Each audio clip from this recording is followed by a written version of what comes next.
Klausies, skatos, baigi inčīgais mocis jums ir, es tādu neesmu redzējis, kas tas tāds ir? Tas Latvijas samadujs, tāda otra nav. Un varbūt var pastāstīt, ar ko viņš atšķirās no Yamaha, Hondām, Kawasakiem?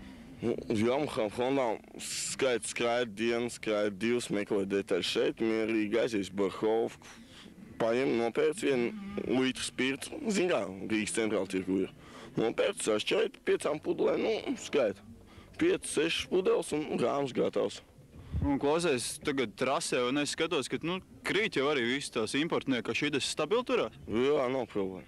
Un tas ekipējums arī kaut kāds speciāli kaut kur pirkts, ja? Ekipējums tas speciāli, zin kā, iztaigā. Āfrikas atsūtījums. Jā, speciālais second-hand sūtījums no Āfrikas bija. Zin kā, viņiem Āfrikā tur karsti visu laiku. Ko tie Foksā karsti, vai ne? Smagi. Šitais viegls, viss vējojās, nav problēma. Un varbūt ieteiks visiem pārēt uz šitādiem močiem? Jā, lētāks. Naudu jau katrs māk tērēt, vajag ieknomēt naudu. Motorēvija.